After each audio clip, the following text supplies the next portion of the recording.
이 시대에 지성인으로 불리워졌던 문학평론가 이어령 선생님이 지난 2월에 별세를 하게 되셨습니다. 무신론자였지만 지성으로 가득 차 있었지만은 사랑하는 딸 이민아 목사님을 통해서 영성을 깨닫게 되고 하나님을 만나게 되는 신앙의 길을 걷게 되었습니다. 눈에 넣어도 아프지 않을 그 딸을 이어령 선생님은 먼저 10년 전에 하나님의 나라에 보내드리면서 참 힘든 마음 아픈 그런 삶을 살아가게 되었습니다. 이 딸도 평탄한 삶을 살지 않았습니다. 그 인생을 보면은 마음의 시련도 당하였고 또 사랑하는 아들 죽음도 보게 되고 몸의 병도 찾아오는, 나중에 재발이 되어서 그렇게 젊은 나이 50대 초반에 하나님의 부르심을 받게 됩니다. 그런데 지성으로 꽉 차 있었던 아버지를 이 딸이 변화시킨 거예요. 그 어려운 역경 속에서도, 풍랑 속에서도 따님은 하나님을 향한 신앙 저버리지 않았고 부모님을 향한 사랑 잊지 않았습니다. 그리고 땅끝 아이들, 내 자식은 아니지만 땅끝에서 소외되고 헐벗고 힘겹게 살아가는 그 아이들을 내 자식처럼 하나님께서 부르시는 그날까지 그 아이들을 품으면서 보듬으면서 주신 사명을 끝까지 감당하였습니다. 거기에 아버지 부친이 그게 마음이 다 녹은 거예요. 사랑하는 딸 추모 3주기를 맞이했을 때 고 이어령 선생님은 딸에게 못다한 이야기를 담은 책을 하나 출간했습니다. 그 책 제목이요, 딸에게 보내는 굿나잇 키스라는 그런 제목입니다. 딸에게 하고 싶은 말이 너무 많은데 딸에게 해주지 못했던 이야기, 후회되는 이야기, 거기에 다시 담았어요. 특별히 유년 때, 딸이 유년 때 아버지가 있는 서재에 잠옷을 입고 와서 노크를 합니다. 그리고 아빠에게 아빠 굿나잇 그렇게 인사를 했는데, 예쁜 잠옷 입고 와서 아빠에게 기쁜 마음으로 왔는데 아빠는 너무 바쁘니까, 글 쓰는 게 바쁘고 책 읽는 게 바빠서 딸도 돌아보지도 않게 그냥 퉁명스럽게 굿나잇 그리고 말았다는 거예요. 아버지는 기억하지 못할 수도 있는데 딸이 생전에 인터뷰하는 그때에 그 딸이 그때 서운함을 느꼈다는 것을 비로소 아버지가 알게 되었습니다. 그리고 그 책에, 딸에게 보내는 굿나잇 키스라는 책에 이렇게 기록을 하고 있습니다. 제가 그 책에서 그때를 회상하면서 이어령 선생님이 적고 있는 내용을 제가 그대로 한번 읽어드리겠습니다. 한번 자막을 보십시오. 만일 지금 나에게 그 30초의 시간이 주어진다면, 하나님이 그런 기적을 베풀어 주신다면, 그래 미나야, 딱 한 분이라도 좋다. 낡은 비디오 테이프를 되감듯이 그때의 옛날로 돌아가자. 나는 그때처럼 글을 쓸 것이고 너는 엄마가 사준 레이스 달린 하얀 잠옷을 입거라. 그리고 아주 힘차게 서재문을 열고 아빠 굿나잇 하고 외치는 거다. 약속한다. 이번에는 머뭇거리며 서 있지 않아도 된다.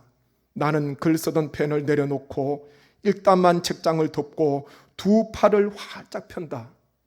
너는 달려와 내 가슴에 안긴다. 내 키만큼, 천장에 다다를 만큼 널 높이 들어 올리고 졸음이 온 너의 눈, 상기된 너의 뺨 위에 굿나잇 키스를 하는 거다. 이런 제목을, 이런 글을 그 책에 기록을 하고 있더라고요.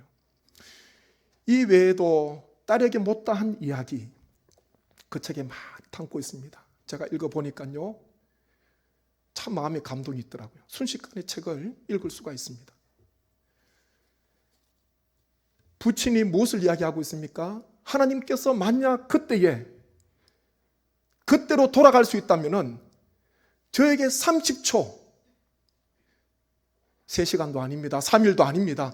30초 시간이 주시고 그때로 돌아갈 수 있다면 그 딸을 내가 이제는 안고 높이 지켜들면서 얼굴에 볼에다가 굿나잇 키스를 할 건데, 근데 해줄 수가 없잖아요. 그 후회함이 그 이효령 선생님 글에 녹아져 있습니다.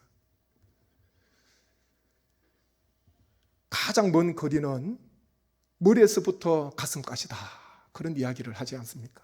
머리에서부터 가슴까지 30cm밖에 되지 않는데 아주 제일 짧은 거리인데 그 길 가는 게 그렇게 어려워요. 어떤 사람은 10년 걸리기도 하고 어떤 사람은 20년, 30년, 평생을 가도 그 가슴에 도달하지 못하면서 인생을 마치는 그런 사람도 있습니다. 온전한 삶, 완전한 인생이 있겠습니까? 없습니다. 지나고 나면은 잘했던 것보다는 후회가, 아쉬움이 더 남을 수가 있습니다. 이효령 선생님처럼 30초만 하나님께서 허락해 주셔서 그때로 돌아갈 수 있다면, 30초만 그때로 돌아갈 수 있다면 나는 그렇게 하지 않았을 건데 마음에 아쉬움이 남는 거예요. 지성도 필요합니다. 지성이 있어야 됩니다. 그런데 지성으로만 살 수는 없습니다. 우리 성도님 어떻습니까? 요즘 살아가시는 게 많이 바쁘고 시간에 쫓기고 마음의 여유가 없어서 돌아볼 기회가 없습니다. 어느 분하고 만나서 따뜻한 마음을 나누고 싶은데, 대화를 듣고 싶은데 나눌 시간도 없고 그 사람의 말을, 대화를 그나마 들을 수 있는 여유가 우리에게 없습니다. 모든 것들은 다 빨라졌는데, 교통도 많이 발전했는데, 전화번호만 누르면 바로 받을 수 있는데, 전화할 수 있는데, 초고속 시대를 살아가지만은 정작 우리의 마음은 많이 느려졌습니다. 우리가 아무리 바쁘고 겨를이 없더라도요, 지성뿐만 아니라 마음이 따뜻한 마음으로 하루를 맞이하시고, 따뜻한 마음으로 지금 내 앞에 있는, 내 곁에 있는 사람들을 한번 둘러보십시오. 그런 시간이 우리에게 필요합니다. 오늘 읽은 말씀에 보면은 두 사람이 예루살렘을 떠나 엠마오로 내려가고 있습니다. 그런데 보니까 얼굴에는 슬픈 빛을 띄었다, 그렇게 앞에 보면 기록을 하고 있거든요. 예루살렘에서 엠마오로 내려가는데 얼굴에는 슬픈 빛을 띠고 내려가고 있는 거예요. 이 두 사람이 전혀 모르는 게 아닙니다. 예루살렘에서 이런저런 말씀을 들었습니다. 소식을 들었습니다. 지식적으로는 예수님에 대한 지식을 가지고 있었습니다. 주님께서 사형 판결을 받아서 십자가에 죽으시는 것 봤고요. 그리고 완전한 지식은 아니지만은 로마의 속박으로부터 예수님께서 속량해 주실 것이라는 미숙한 그런 지식이지만 그것도 가지고 있었습니다. 무엇보다도 주님께서 십자가에서 죽으시고 사흘이 되었을 때에 여인들이 새벽에 무덤에 갔는데 예수님의 시신을 보지 못하고 살아나셨다는 천사가 전해준 그 소식, 그것도 이미 알고 있었습니다. 그 여인의 증언을 듣고 제자들 중에 두어 사람이 주님께서 누이셨던 그 무덤에 가서 빈 무덤이 된 것을 확인했다는 것, 그것도 이 두 사람은 알고 있었습니다. 지식으로 주님을 알고 있었던 거예요. 그런데 이 두 사람은 예루살렘을 떠나서 슬픈 얼굴을 띠고 슬픈 빛을 띠고 엠마오로 지금 힘없이 내려가고 있습니다. 그 길에 누가 찾아오십니까? 우리 주님께서 찾아오시는 거예요. 이 두 사람은 주님을 알아보지 못했습니다. 지식으로는 빈 무덤 증언을 들었지만은, 소식을 알게 되었지만은 마음으로 믿지 못했기에, 마음으로 받아들이지 못했기에 부활하신 주님께서 함께 곁에 거니시고 있는데 두 사람은 그 주님을 바로 보지 못했던 것입니다. 이었고 해가 저물어 갑니다. 날이 어두워졌습니다. 두 사람은 주님께 청을 합니다. 우리와 함께 유하시다. 우리와 함께 묵읍시다. 그런 이야기를 하지요. 그리고 함께 저녁 식사 하시던 중에 주님께서 떡을 떼셔서 그들에게 주십니다. 떡을 떼서 주시는 거예요. 그때에 놀라운 일이 일어나지 않습니까? 한번 말씀 보십시오. 30절 31절 말씀입니다. 그들과 함께 음식 잡수실 때에 떡을 가지사 축사하시고 떼어 그들에게 주시니 그들의 눈이 밝아져 그인 줄 알아보더니 예수는 그들에게 보이지 아니하시는지라. 아멘. 떡을 떼어서 주시는데 가리워졌던 눈이 밝아지게 되었다. 그렇게 말씀하고 있습니다. 그리고 우리와 함께 길에서 동행하신 분, 그리고 떡을 떼어 주신 분이 비로소 부활하신 주님이라는 것을 이 두 사람이 깨닫게 된 것입니다. 그런데 주님께서는 더 이상 보이지 않았다. 그렇게 기록하지 않습니까? 이 두 사람은 12제자가 아닙니다. 그렇기에 주님께서 마지막 십자가를 지시는 그 밤에 제자들과 함께 나누었던 떡과 잔, 그 자리에 없었던 인물들이에요. 주님의 떡과 잔을 나누지 않았던, 받지 못했던 그런 인물입니다. 그렇지만은 오병이어의 기적은 체험했을 것입니다. 보리떡 5개와 물고기 2마리로 주님께서 축사하시고 감사 기도하시고 떼어 주셨을 때에 모든 사람들이 다 먹고 풍성히 먹고 남는 그 기적을 두 사람은 체험했습니다.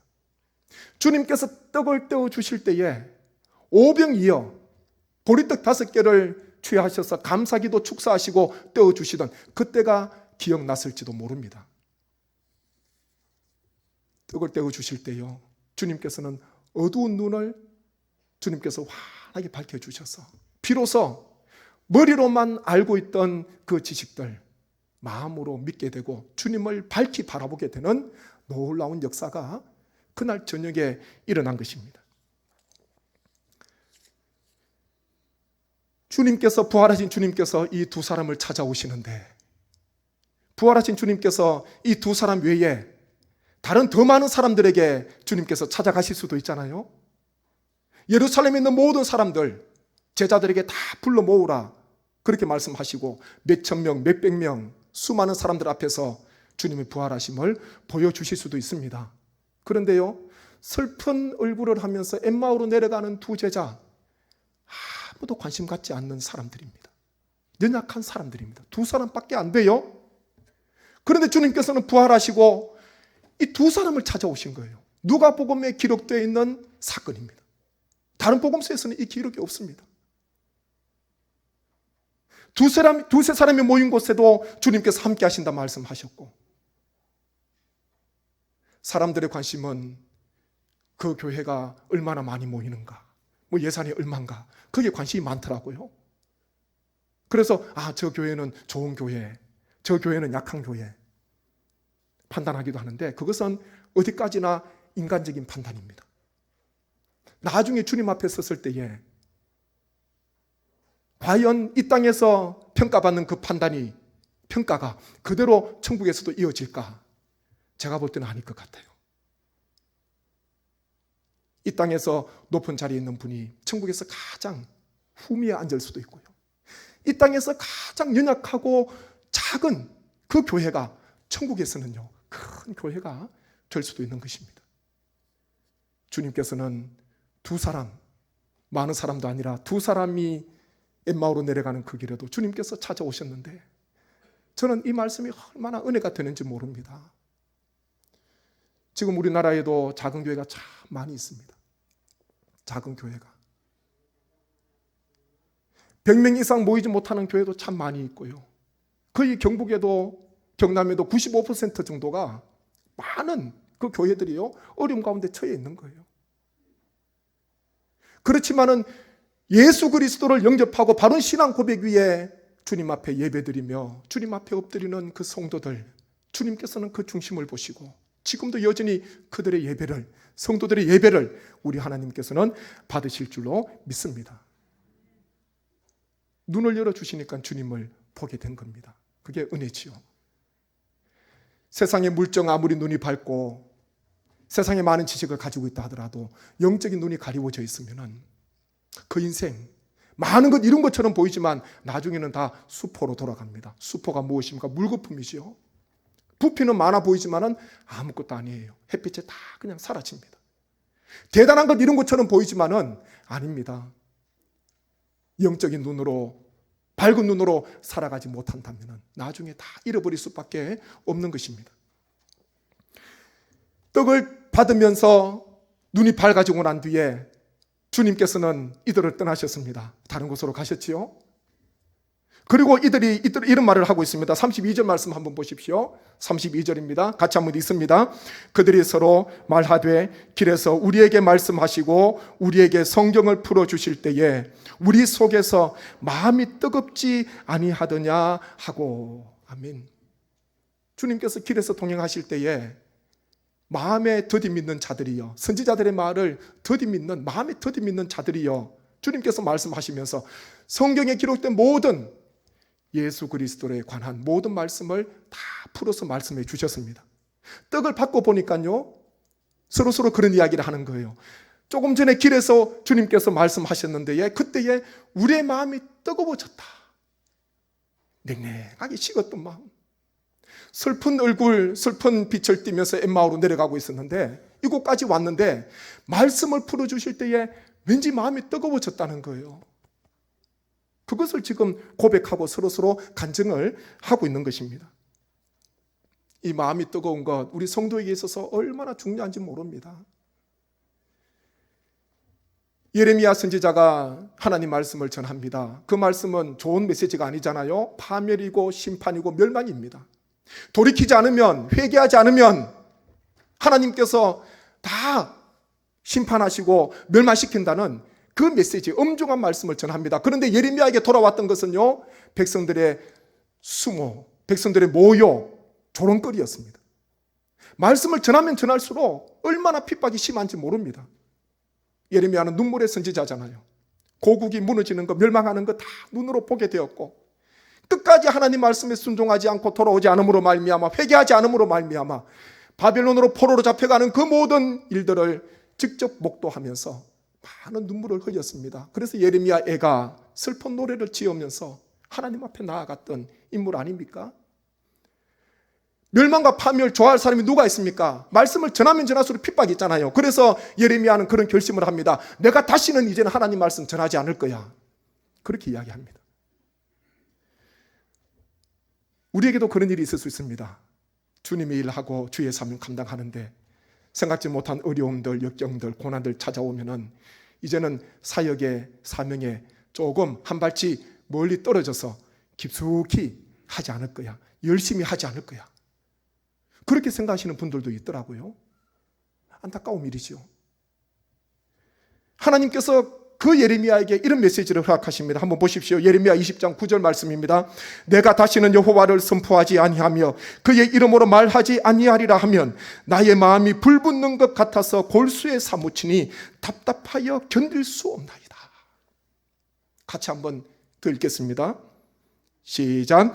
내가 다시는 여호와를 선포하지 아니하며 그의 이름으로 말하지 아니하리라 하면 나의 마음이 불붙는 것 같아서 골수에 사무치니 답답하여 견딜 수 없나이다. 아멘. 이제는 하나님 말씀을 전하지 않겠습니다. 너무 힘들어서 이제는 좀 사명을 내려놓겠습니다. 결단했습니다. 결심했습니다. 그런데요, 그게 마음대로 안 돼요. 하나님께서 마음에 불을 붙여주셨다 말씀합니다. 마음에 불을 붙여주시니까 마음이 뜨겁게 되었습니다. 골수에 사무치니까 말씀을 전하지 않고서는 괴로워서 견딜 수 없는 거예요. 이게 예레미야에게 임한 하나님의 은혜입니다. 선지자가 뜨겁게 말씀을 전해야지. 열심히 말씀을 전해야지. 저도 이런 예레미야와 같은, 저도 이런 사명자가 되고 싶습니다.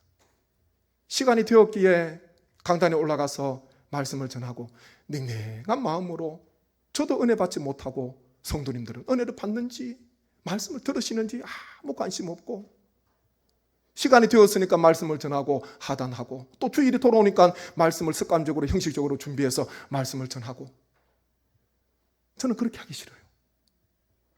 부족하지만 저는 마음이 뜨거운 목회자가 되고 싶습니다. 정말 그래요. 이 주일이, 이 예배가, 이 말씀이 내 인생에서 마지막 말씀일 수도 있고 마지막 주일일 수도 있기 때문에 이 믿음 가지고, 오늘 믿음 가지고 오늘 밤 주님께서 부르시면은 오늘 주일 믿음 가지고 하나님 앞에 서셔야죠. 10년 전, 20년 전 그 믿음 아닙니다. 오늘 이 예배가, 오늘 이 말씀이 혹 누군가에게는 마지막 말씀, 마지막 주일, 마지막 예배, 마지막 찬송일 수 있겠다. 그 생각하면요, 마음속에 간절함이 생겨요. 저는 예레미야에게 불을 붙여주신 그 하나님께서 부족하지만 종의 마음에도 그때마다 불을 붙여주셔서 저는 뜨겁게 말씀을 전하고 싶어요. 뜨겁게. 제 마음이 뜨거워져야 돼요. 제가 기도하고 제가 하나님 앞에 나아가고 주일 새벽 기도 마치고 앞에서 기도하는 것은 저는 한 가지입니다. 하나님, 오늘 어떤 분이 하나님 앞에 나오실지 모르겠는데 한 주 동안 어떤 일을 겪고 어떤 만신창이가 되어서 억지로 나왔다 하더라도 하나님, 이 예배 가운데, 말씀 가운데, 기도 가운데, 성찬식 가운데 다시 하나님 만나게 해주시고 마음이 뜨겁게 해주시고, 오늘 새벽에도 우리 성도님들 어두워진 눈이 있다면 하나님께서 밝혀주시고, 냉랭하게 식은 마음이 있다면, 사역에서 멀어진 성도들이 있다면 하나님 다시 뜨거운 마음, 하나님께서 그 마음에 불을 붙여달라고 저는 새벽에 기도했습니다. 우리 하나님께서 우리 마음속에 늘 불을 붙여주셔야 돼요. 목회자뿐만 아니라 우리 모든 항존직, 모든 성도님, 어제 주님을 만났던 그 성도라 하더라도요, 성령님께서 우리를 찾아오셔서 우리의 마음을 뜨겁게 해주셔야 됩니다. 하나님께서 기뻐하시는 종입니다. 오늘 성령 강림 주일입니다. 떡을 떼고 잔을 나눌 때에 두 사람, 두 제자에게 임하였던 성령께서 오셔서 우리의 어두워진 눈이 있다면 환하게 밝혀주시고, 마음이 식어서 냉랭한 그런 마음 가지고 살아가고 있다면 하나님 이 시간 우리의 마음을 다시 뜨겁게 해주시고 불을 붙여주셔서 다시 내일부터 시작되는 삶 속에 눈은 밝게, 마음은 뜨겁게 주어진 사명을 하나님 앞에서 끝까지 감당하시는, 오늘 주님 앞에서 예배드리시는 우리 모든 성도님 되시기를 주님의 이름으로 축복합니다. 제가 합심하여 기도하기를 원합니다. 하나님, 우리의 눈을 늘 밝혀주옵소서. 세상 눈이 밝은 인생이 아니라 하나님 영적인 눈을 환하게 열어주셔서 예수님을 밝히 바라보게 도와주시고, 성령님께서 조명하여 주셔서 하나님 말씀을 밝히 깨달을 수 있는 귀한 은혜를 주옵소서. 하나님, 혹 우리 마음이 식었습니까? 냉랭해졌습니까? 성령님께서 오셔서 우리 마음을 뜨겁게 하여 주시고 하나님 식은 마음에 불을 붙여 주시옵소서. 간절한 마음으로 기도하겠습니다. 아버지 하나님, 은혜를 감사합니다. 하나님, 우리의 눈을 열어주시고 우리의 냉랭한 마음을 뜨겁게 하여 주옵소서. 습관적이고 형식적인 찬양과 기도와 말씀, 예배가 아니라, 봉사가 아니라 나를 구원해 주시고 나를 살려 주시고 나를 건져 주신, 나를 자녀 삼아 주신 하나님 아버지의 그 사랑, 십자가의 그 은혜와 그 사랑을 기억하며 부족하지만 밝은 눈으로 뜨거운 마음으로 주님을 섬기기를 원합니다. 다시 사역의 자리로, 봉사의 자리, 사명의 자리로 나아가는 우리의 심령이 되게 도와주셔서 오늘 두 사람 심령 속에 마음을 뜨겁게 하셨던 것처럼, 눈을 밝혀주셨던 것처럼, 예레미야의 그 마음을 다시 불을 붙여주셨던 것처럼 하나님, 우리에게도 이런 은혜가 이 시간 임하게 하여 주옵소서. 떡을 떼고 잔을 나눕니다. 우리의 영적인 눈을 환하게 열어주셔서 우리 가운데 오시는 주님을 배웁게 하시고 뜨거운 마음으로 참여하게 하여 주옵소서. 감사하옵고 예수님의 이름으로 기도하옵나이다. 아멘.